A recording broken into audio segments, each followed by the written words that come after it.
Well, talking about the Chinese playbook, China's expansionism is quite clear. What's not clear is why the United Nations remains blind to it. Let me explain with an example. How would you react if the UN put a Pakistani ambassador in an anti-terror panel? I'd say it's preposterous and dangerous. Now, what the United Nations has done with China is equally dangerous. It has made China a judge to settle international disputes on the sea. That's right. China is the biggest culprit, and now China is the judge too. Defeats the whole purpose of a trial, if you ask me. The Chinese ambassador named Duan Zhilong has been elected as a judge to the International Tribunal for the Law of the Sea. It is known as ITLOS, International Tribunal for the Law of the Sea. What is this tribunal? It is an independent judicial body based in Hamburg in Germany. It was established in 1996 under the United Nations Convention on the Law of the Sea, that's UN clause. What does it do? It settles disputes on the interpretation and application of the convention. It basically settles disputes on what's happening on the high seas, international waters. It's like a set of rules for the sea. 168 countries are party to this convention. They elect a 21-seat tribunal. Elections to 7 seats were held recently, and Chinese ambassador Duan Zhilong was elected to one of these seats as a judge. Why is this a problem? Because who violates the law of the sea more than China? Beijing's track record speaks for it. China boycotts court hearings on maritime disputes. China does not accept international verdicts. And now China will judge the very same disputes. I'll give you an example. The year is 2016, the case, the South China Sea Arbitral Award. The Permanent Court of Arbitration in The Hague held China guilty. It said that China has violated the sovereign rights of the Philippines in the sea. What did China do? It declared the decision illegal, null and void.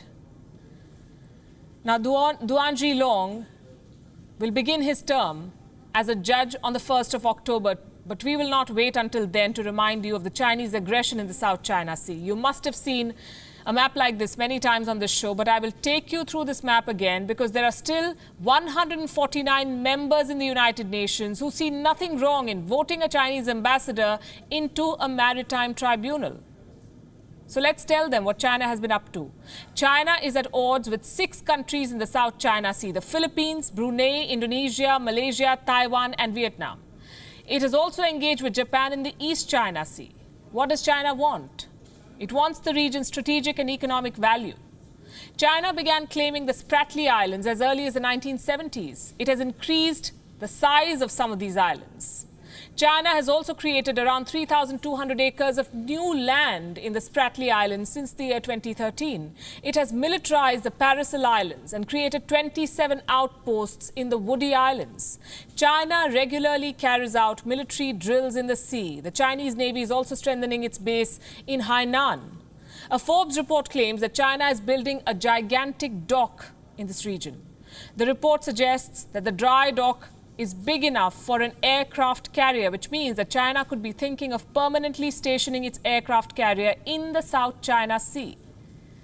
And as we speak, reports are emerging that China has fired 2 missiles in the South China Sea. Reports claim that this is in response to a United States recce, a reconnaissance mission.